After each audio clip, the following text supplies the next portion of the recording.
ओम शांति। 10 सितंबर 2023 अव्यक्त बाप दादा के महावाक्य। ओरिजिनल डेट 4 दिसंबर 1995। यथार्थ निश्चय के फाउंडेशन द्वारा संपूर्ण पवित्रता को धारण करो। आज बाप दादा देश विदेश चारों ओर के नए नए बच्चों को देख रहे थे। चाहे मधुबन में साकार रूप में आए हैं, चाहे आकार रूप में अपने अपने सेवा स्थान में आए हुए हैं, तो नए नयों को देख बाप दादा सभी के निश्चय को देख रहे थे, क्योंकि निश्चय इस ब्राह्मण जीवन के संपन्नता का फाउंडेशन है, और फाउंडेशन मजबूत है तो सहज और तीव्र गति से संपूर्णता तक पहुंचना निश्चित है। तो बाप दादा देख रहे थे कि निश्चय भी भिन्न भिन्न प्रकार का है। जो यथार्थ निश्चय है कि मैं परमात्मा बाप का बन गया, स्वयं को भी आत्म स्वरूप में जानना, मानना, चलना और बाप को भी जो है वैसे जानना, ये है यथार्थ निश्चय। दूसरा निश्चय है योग द्वारा थोड़े समय के लिए अशांति से शांति का अनुभव करते हैं और स्थान का शक्तिशाली शांत वायुमंडल आकर्षित करता है। वह ब्राह्मण परिवार ब्राह्मण आत्माओं का आत्मिक प्यार और पवित्रता की जीवन का प्रभाव पड़ता है। कंपनी अच्छी लगती है। दुनिया के वायुमंडल के कॉन्ट्रास्ट में ये संग अच्छा लगता है। ज्ञान भी अच्छा, परिवार भी अच्छा, वायुमंडल भी अच्छा। तो वो अच्छा लगना उस फाउंडेशन के आधार पर चलते रहते हैं। ये है दूसरा नंबर। पहला नंबर सुनाया यथार्थ निश्चय, और दूसरा नंबर अच्छा लगता है, और तीसरा नंबर दुनिया के संबंधियों के दुखमय वातावरण से बचकर जितना समय भी सेवा केंद्र पर आते हैं, उतना समय दुख से किनारा होकर शांति का अनुभव करते हैं। ज्ञान की गुह्यता में नहीं जाएंगे, लेकिन शांति की प्राप्ति के कारण कभी आते हैं और कभी नहीं भी आते हैं। लेकिन यथार्थ निश्चय बुद्धि विजयी होते हैं, और देखा जाता है कि जब शुरू शुरू में आते हैं तो अशांति से तंग होते हैं, शांति के इच्छुक होते हैं। तो जैसे प्यासे को एक बूंद भी अगर पानी की मिल जाए तो वो बहुत बड़ी बात अनुभव करता है। तो अप्राप्ति से प्राप्ति होती है। परिवार में, ज्ञान में, योग में, वायुमंडल में अंतर दिखाई देता है। तो पहला समय बहुत अच्छे उमंग उत्साह से चलते हैं, बहुत नशा रहता है, खुशी भी होती है। लेकिन अगर पहले नंबर के यथार्थ निश्चय का फाउंडेशन पक्का नहीं है, दूसरे व तीसरे नंबर का निश्चय है, तो धीरे धीरे जो शुरू की खुशी शुरू का जोश है उसमें फर्क आ जाता है। इस सीजन में नए नए बहुत आए हैं और चांस भी मिला है, यह भी बहुत अच्छा है। बाप दादा को भी नए नए बच्चों को देख खुशी होती है कि ये फिर से अपने परिवार में पहुंच गए। लेकिन ये चेक करो कि निश्चय का फाउंडेशन पक्का है। हमारा निश्चय नंबर 1 है व नंबर 2 है। अगर नंबर 1 निश्चय है तो चलते चलते मुख्य पवित्रता धारण करने में मुश्किल नहीं लगेगा।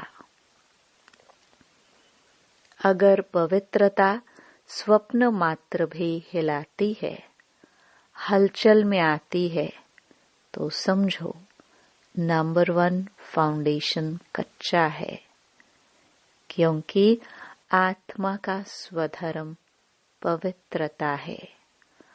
अपवित्रता परधर्म है और पवित्रता स्वधर्म है।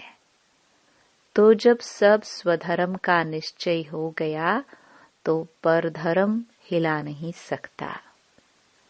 कई बच्चे कहते हैं कि पहले तो बहुत अच्छे आते थे, अभी पता नहीं क्या हो गया।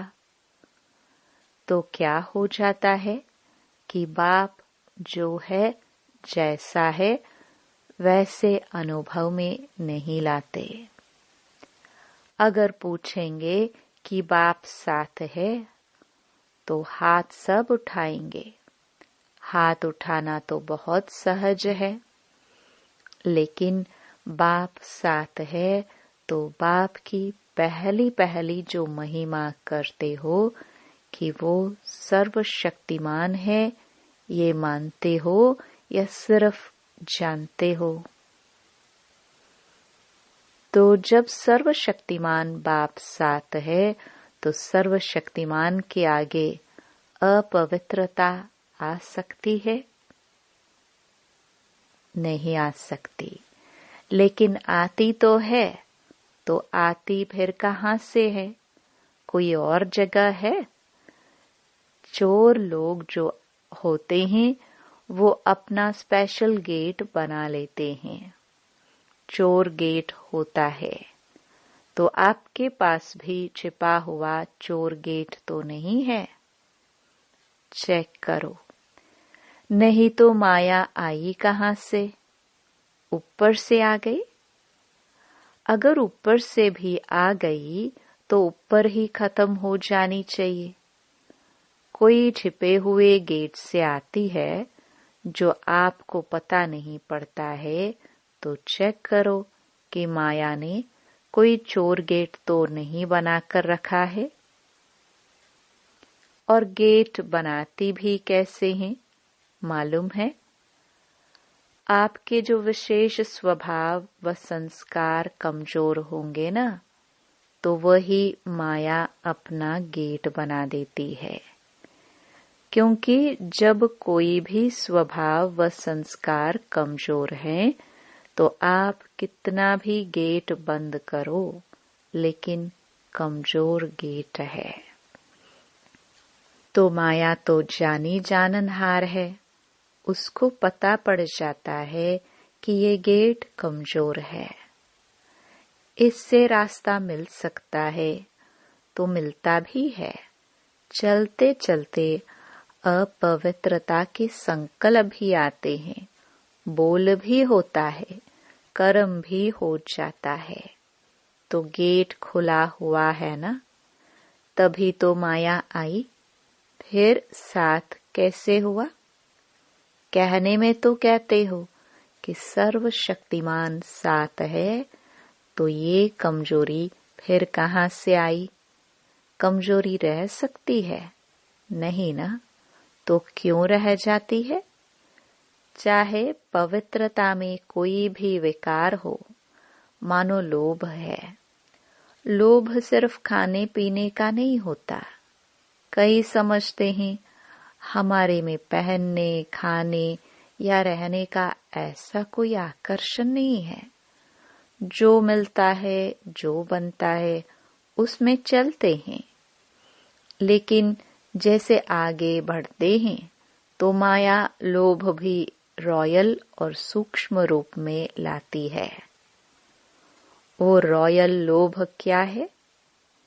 चाहे स्टूडेंट हो, चाहे टीचर हो, माया दोनों में रॉयल लोभ लाने का फुल पुरुषार्थ करती है।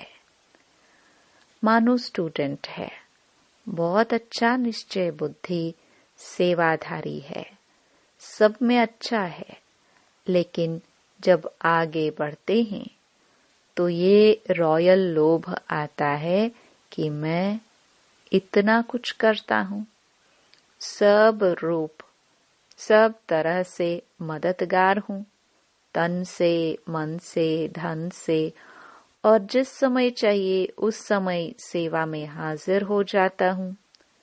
फिर भी मेरा नाम कभी भी टीचर वर्णन नहीं करती कि ये जिज्ञासु बहुत अच्छा है।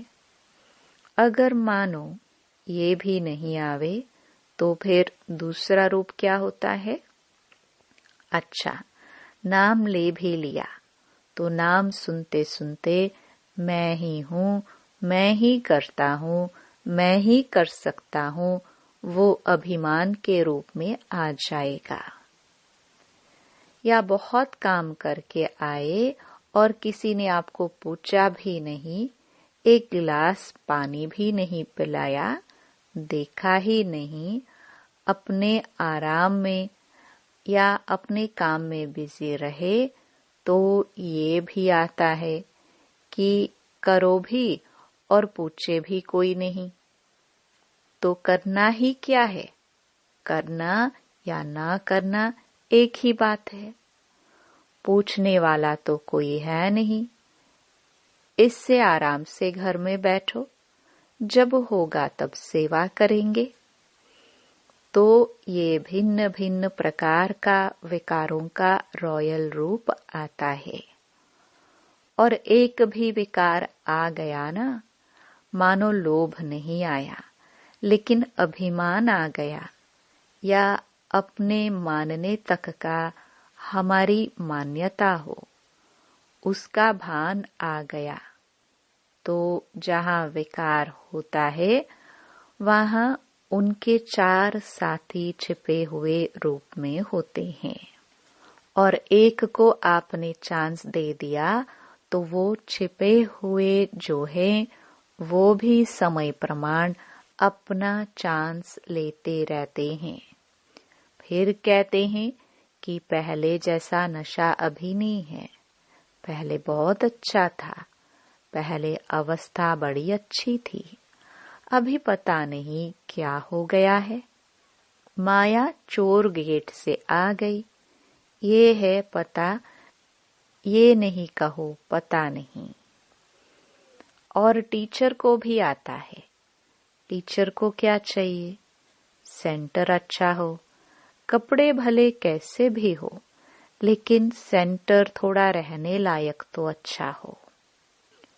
और जो साथी हो वो अच्छा हो, स्टूडेंट अच्छे हो, बाबा की भंडारी अच्छी हो। अगर अच्छा स्टूडेंट चेंज हो जाए तो दिल थोड़ा धड़कती है। फिर समझते हैं कि क्या करे, ये मददगार था ना, अभी वो चला गया। मददगार जिज्ञासु था, वह बाप है। तो उस समय कौन दिखाई देता है, जिज्ञासु या बाप? तो ये रॉयल माया फाउंडेशन को हिलाने की कोशिश करती है। अगर आपको निश्चय है सर्वशक्तिमान साथ है, तो बाप किसी न किसी को निमित्त बना ही देता है।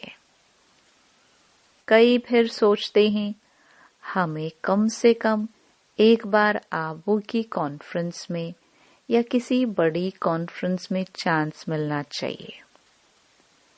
चलो और नहीं, योग शिविर तो करा ले, ये भी तो चांस होना चाहिए ना। चलो भाषण नहीं करे, स्टेज पर तो आवे। आखिर विनाश हो जाएगा, क्या विनाश तक भी हमारा नंबर नहीं आएगा? नंबर तो आना चाहिए ना।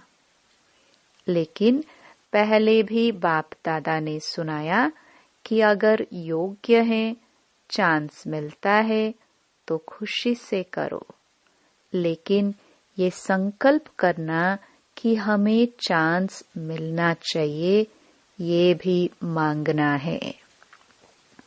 चाहिए चाहिए, ये है रॉयल मांगना। ये होना चाहिए, ये हमें पहचानते नहीं है। दादी दीदियाँ भी सभी को पहचानती नहीं है। जो आगे आते हैं उसको आगे कर लेते हैं। तो ये संकल्प आना, यह भी एक सूक्ष्म मांगना है। लेकिन बाप दादा ने सुना दिया है कि मानो आप स्टेज पर आ गए या आपकी कोई भी विशेषता के कारण योग नहीं भी है, अवस्था इतनी अच्छी नहीं है, लेकिन बोल में, कैचिंग पावर में विशेषता है, तो चांस मिल जाता है।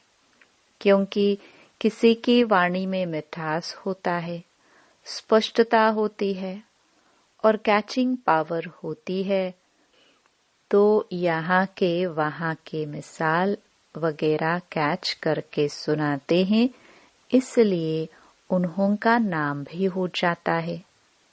कौन चाहिए? फलानी चाहिए। कौन आवे? फलानी आवे। चाहे योग में कच्ची भी हो, तो इस पर नंबर फाइनल नहीं होने हैं।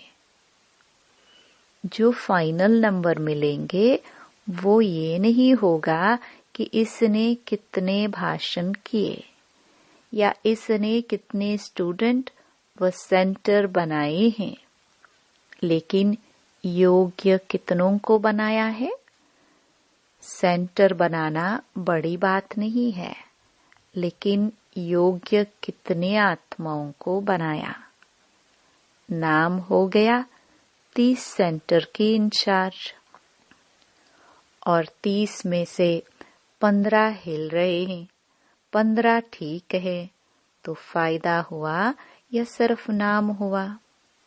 सिर्फ नाम होता है कि फलानी के 30 सेवा केंद्र हैं, लेकिन नंबर इससे नहीं मिलेगा।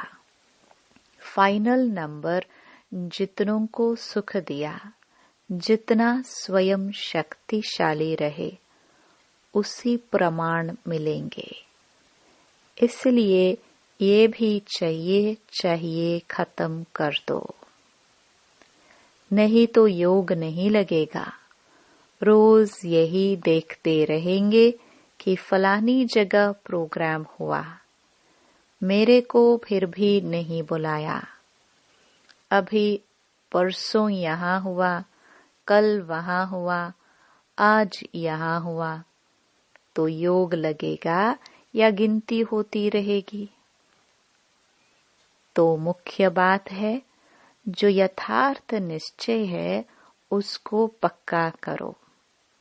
कहने में तो कह देते हो मैं आत्मा हूँ और बाप सर्वशक्तिमान है, लेकिन प्रैक्टिकल में, कर्म में आना चाहिए।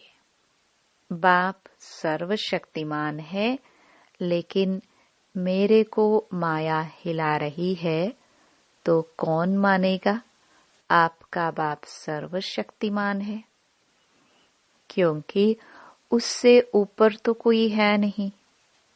तो बाप दादा आज निश्चय के फाउंडेशन को देख रहे हैं।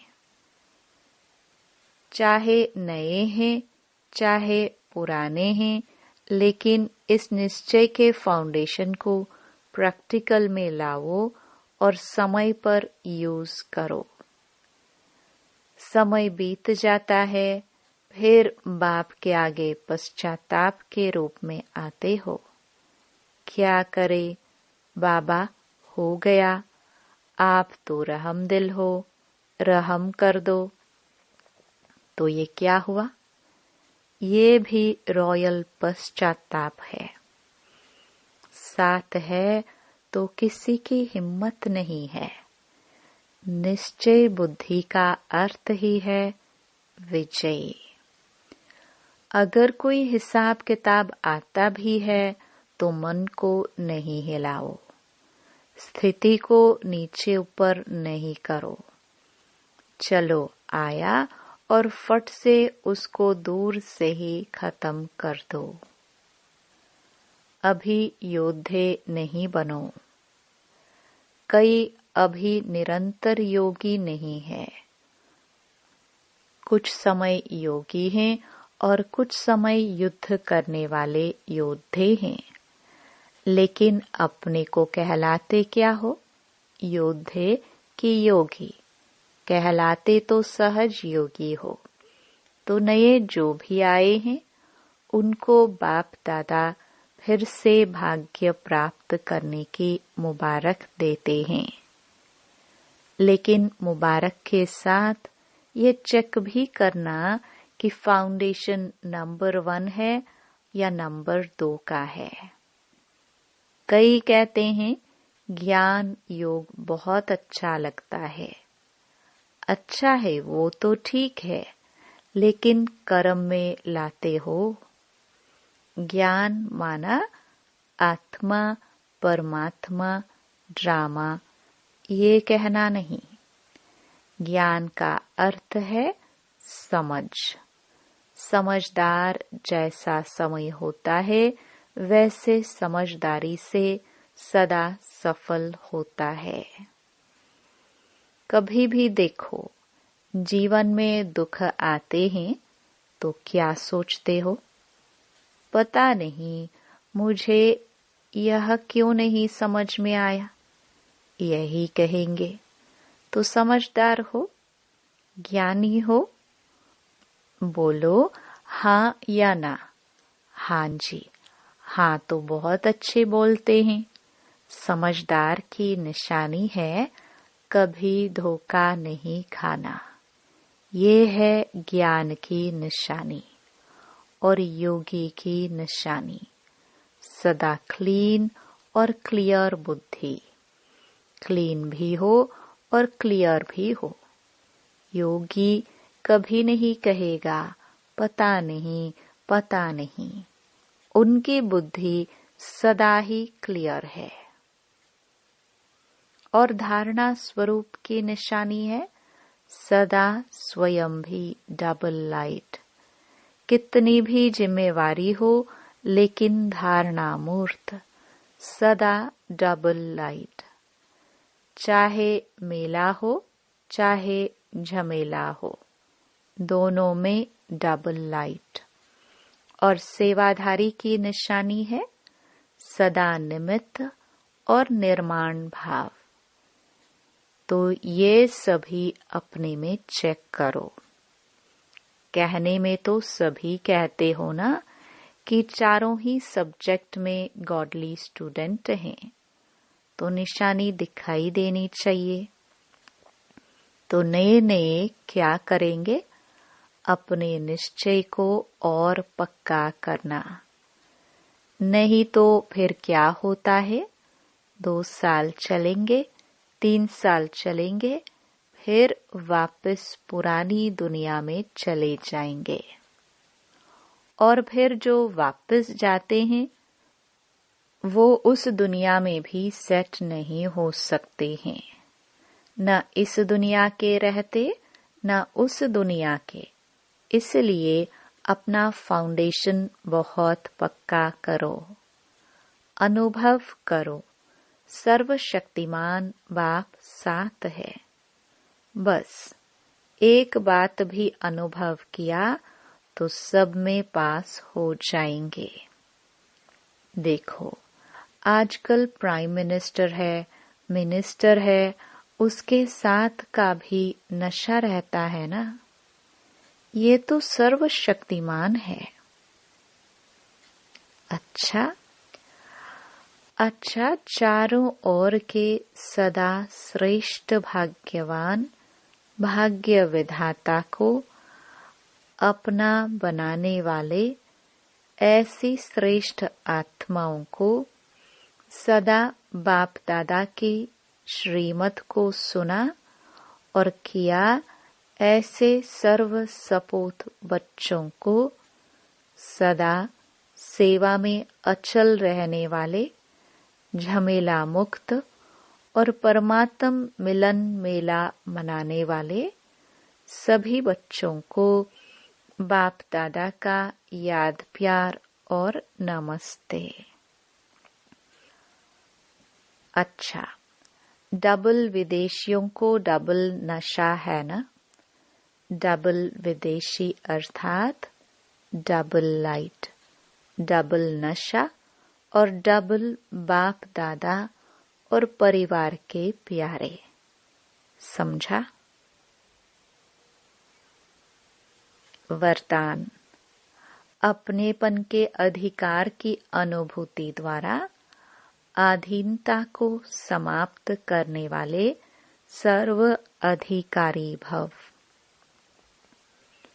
बाप को अपना बनाना अर्थात अपना अधिकार अनुभव होना।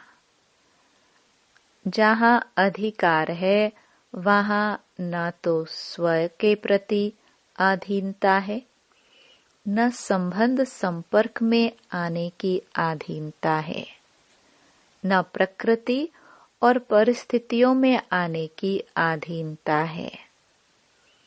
जब इन सब प्रकारों की अधीनता समाप्त हो जाती है तब सर्व अधिकारी बन जाते। जिन्होंने भी बाप को जाना और जानकर अपना बनाया वही महान है और अधिकारी है। स्लोगन। अपने संस्कार व गुणों को सर्व के साथ मिलाकर चलना, यही विशेष आत्माओं की विशेषता है। ओम शांति।